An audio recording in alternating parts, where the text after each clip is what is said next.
This is Including You, the new series from Lead at Any Level. Including You features stories from chief diversity officers and other executives who are creating inclusive cultures in their organizations. Our goal is to show what's working in companies just like yours, to give you the tools you need to keep pushing for progress in your own workplace. We want to create belonging and opportunity for everyone, including you. And now here's your host, Amy C. Waninger.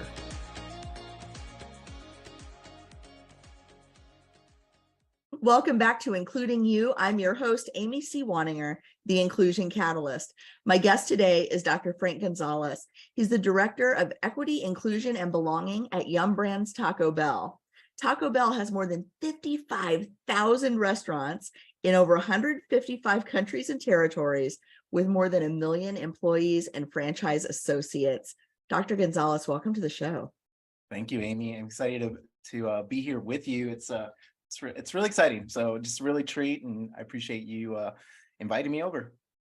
Thank you so much. Why is inclusion such an important component of a strategy for a company like Taco Bell? Amy, if I may, let me backtrack just a little bit, and it might make sense of why I do that though too. But my name is Frank, pronouns he, him, his. I am joining you here in the US in the Central Time Zone. I consider myself and identify as a male ambivert, meaning I have a balance of definitely getting excitement with people, energized, but also enjoy some quiet reflection time. Dark brown skinned, I identify as Hispanic Latino, specifically Mexican American. I am a proud father and a very enthused and inspired husband. My personal values are and how I approach work and try to approach life every day. And it's always a consistent intentionality, I think, is being approachable, being genuine, and being trustful. And I actually live by a quote too, is grant me the courage to serve others, for in service there's true life. And that's from Cesar Chavez. And the reason I bring that up though too, so it's not just an intro, is that when you approach even your job, your work, and what you do, and especially equity, inclusion, and belonging, you have to really be surrounded by that. And when I joined the brand here within Yum, and specifically Taco Bell, is that it's not just an ethical or competitive approach for them. It is entirely personal. So when you hear those theories about, it starts at the top, it really, from our CEO to many members of our C-suite to many members of our executive leadership, it is very personal to them. And not only is it personal to them, they don't have that awkwardness of talking about it everywhere they go, whether it's in meetings, whether it's in business updates, whether it's how they show up on their LinkedIn or other social media platforms. It's just who they are, and they're about others. And so when you think about why is it important for them, why is it not? They are so beyond the business case of having to explain over and over in every meeting, weekly, monthly, or in quarterly updates, the business case behind that. So it's more about, what do we do to execute that? What do we need to be able to make that happen? What are the barriers and obstacles that you're experiencing so that I can help either alleviate them, reduce them, or completely annihilate them, and so that we can make this happen for others? And so when you think about that kind of leadership, who wouldn't want to be surrounded by that? And so it's a huge priority with our people, and then they understand the business impacts as well. So people everywhere now are going to go to the Taco Bell careers page I hope and so. say, how can I sign up? Because that's the answer that I always want to hear and rarely get. That's phenomenal. So tell me, with where you are in this journey as a company, what are you doing that's working? What do you feel like is unique, or what got you to that place? So I'll put this in theory and then how it shows up in practice. So there's a really great book about why great leaders don't take yes for an answer. Not no, but yes. Why don't they take yes for an answer, by Michael Roberto. And he basically talks about cultures in three, and I'm going to oversimplify it, but he talks about cultures in three kind of buckets or pillars or domains. And so there's this culture of no. And if you ever have worked or been or consulted in those kinds of organizations, it's just any new idea is just no. And either whether it's competitive, ethical, doesn't matter, even if it's personal, it's just no. Very traditional, we get things done, we've been successful, et cetera. No. And we definitely, as EIB professionals, have experienced things like that layered on top of every other thing. And so that's self-explanatory. There's also this culture of maybe. And so you show up in meetings and things like that. And what doesn't work well is that you leave this with the sense of, did I get approval? Did I not? Or maybe they ask for, hey, can you go run some more numbers for me? Can we set up an additional meeting? Now you're on meeting 3, 4, 5, 6, and you're just presenting more and more data to indecisiveness. And so they just want the data or other things to make decisions for them, but they also want to escape in actually making those final decisions. Then there's the culture of yes. Now, culture of yes is just yes, and yes, we can get this done. And there are obstacles. There's always going to be time and money as an issue. There's always going to be all kinds of barriers, but it's just yes, and. Now, of course, it could still have its downfalls. It's not always just this great yes, and you're getting things done, but it's also just this environment of, okay, we can get it done. So how do we get that done? And so you have this environment of collaboration, and that's part of inclusion and a measurement of that. And so what's working well here is that I'm just surrounded by people of yes, and, right? Now, you definitely have to slow people down sometimes too, because foundationally, the program or theory or whatever initiative, especially with EIB efforts, are there. But then you might want to, yes, and skip 2 or 3 levels, right? Change management, or how are we going to measure this? And what if it doesn't work well? What are our contingencies? What if it works really well and people want a lot of it? How do you scale that, especially as an international company or a really high presence? And so just slowing people down a little bit and bringing them along with that. So what's working well are those things, is being surrounded by a culture of yes. And how that's really done is generally making D&I very approachable, genuine, and personal. So I talked about how our leaders, it starts there and creating that excitement. And then you said, yeah, everybody's going to go there. And I hope so. I really mean this, because I've been working in EIB for almost 2 decades now and been in a variety of industries. And it's like a mirage that I have to pinch myself sometimes that it's really like that. But what's working well is there are very little to none naysayers. It's more of bystanders to come along with the game, and then folks that are already in the game and they want to know and digest more. How do I do this? What's going on? And so they're definitely embedding it in all their processes. So that speaks to hiring the right people, and that speaks to attracting people with the right cultural values.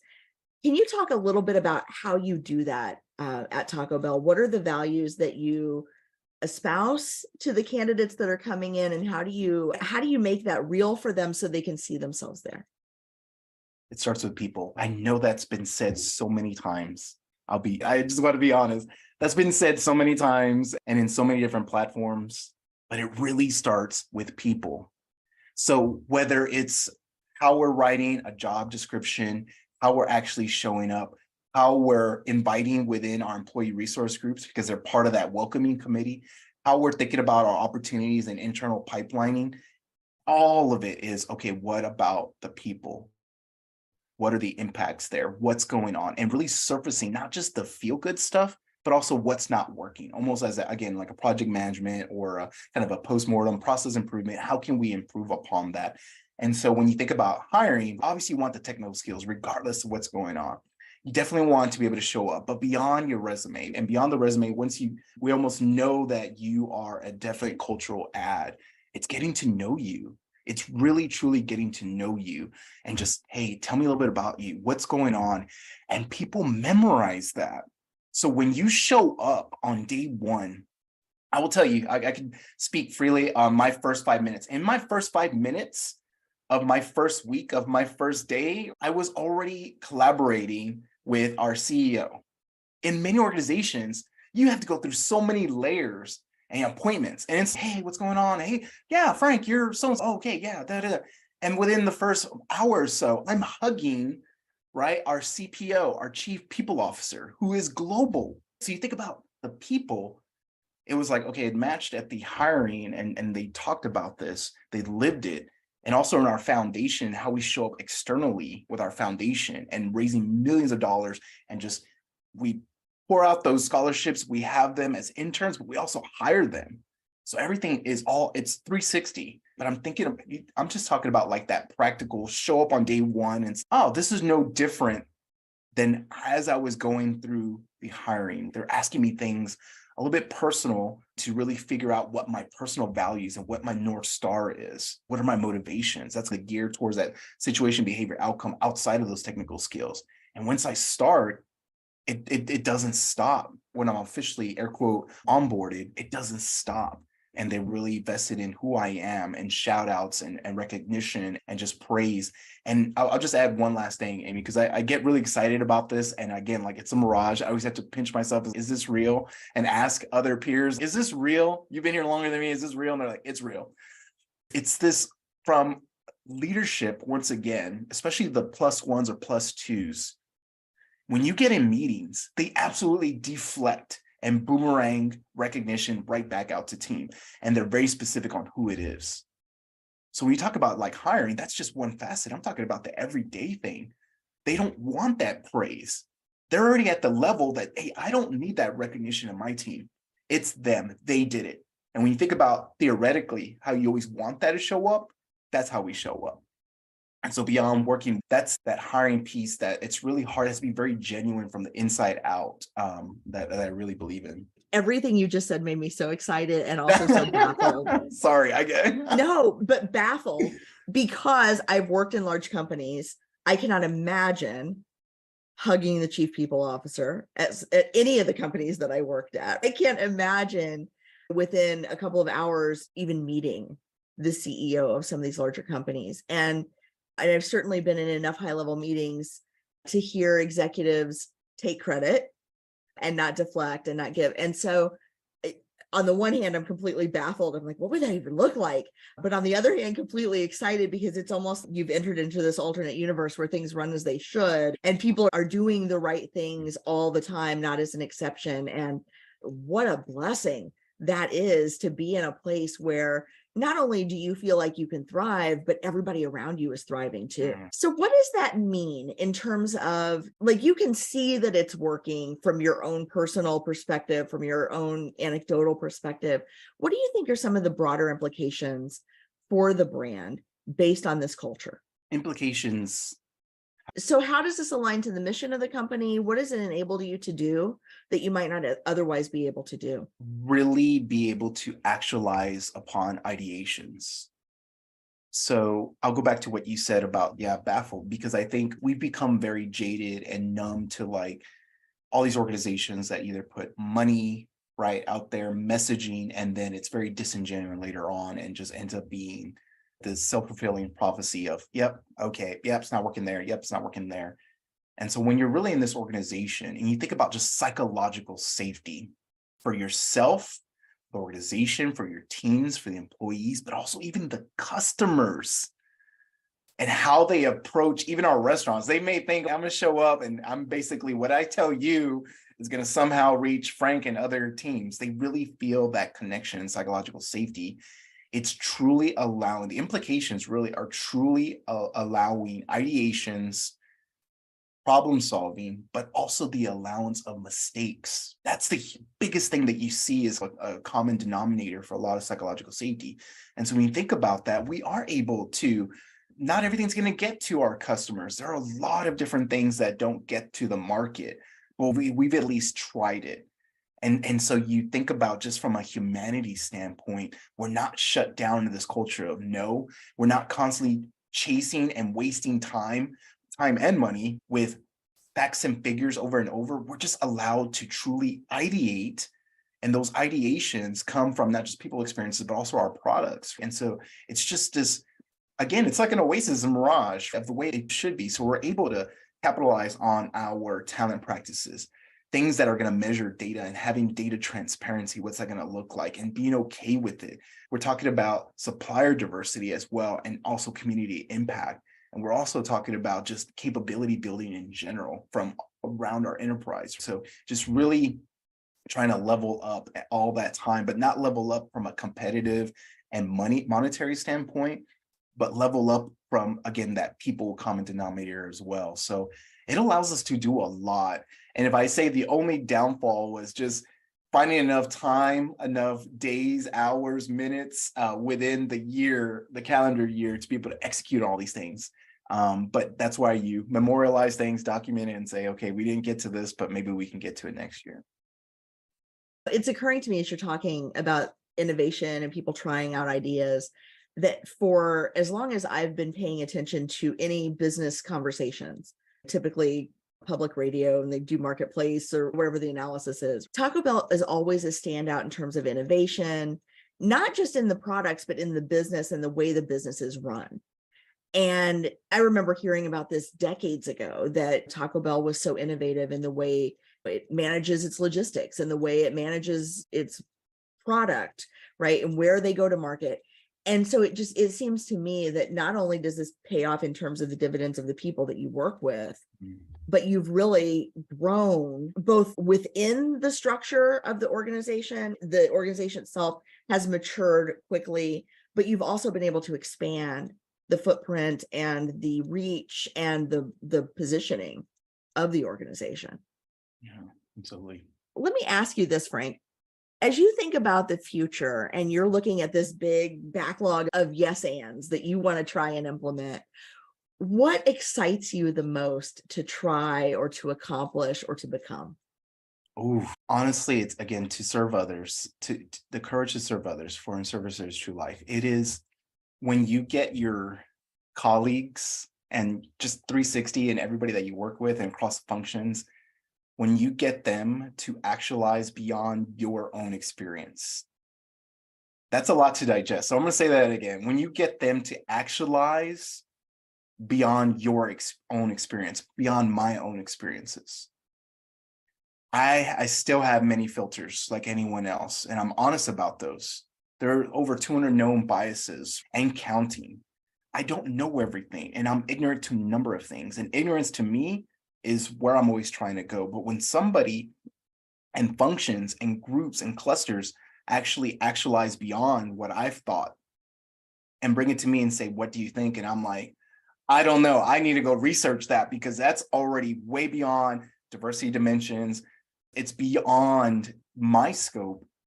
Wow. That's what I keep aspiring to and excites me because I have had those clusters like Frank, that's great. We, for example, we've implemented closed captioning and this and that. We've made this as inclusive as possible. We've updated this on this and this. But have you thought about this? And I'm like, no, I have not at all. Tell me more about that. And I'm now learning from you. And I'm just like a student here. I get excited about those things because if you're a true inclusionist and also just in leadership models, and you take influence from wherever you can. I love to be open to influence.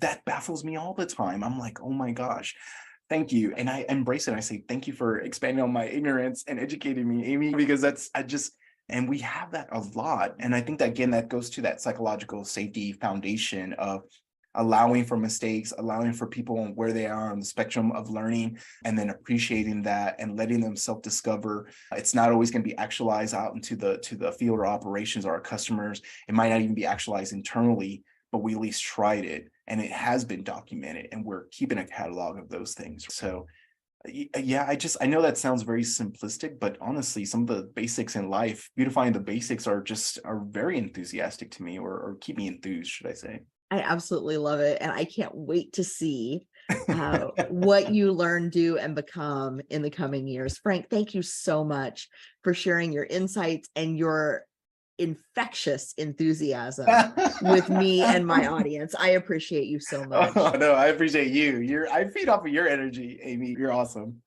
Thank you. If you've enjoyed this episode, follow Lead at Any Level on LinkedIn and YouTube. Then join us for Including You video simulcast every Thursday at noon Eastern. Including You can also be enjoyed each week as part of the Living Corporate audio podcast series, available on all major podcast platforms. Learn more at living-corporate.com. Including You is brought to you in part by Lead at Any Level, a boutique training and consulting firm improving employee engagement and retention for companies that promote from within. Lead at Any Level. Leaders can be anywhere and should be everywhere. Learn more at leadatanylevel.com. Lead at Any Level and its logo are registered trademarks of Lead at Any Level LLC. The views and opinions of guests on our show do not necessarily reflect the positions of Lead at Any Level, Living Corporate, or the sponsors of Including You. That's it for this week's edition of Including You. If you enjoyed this episode, please like and subscribe wherever you get your podcasts. And don't forget to leave us a review or a comment to help other people find it as well. Be sure to join me next week when my guest will be Ted Weber-Gola,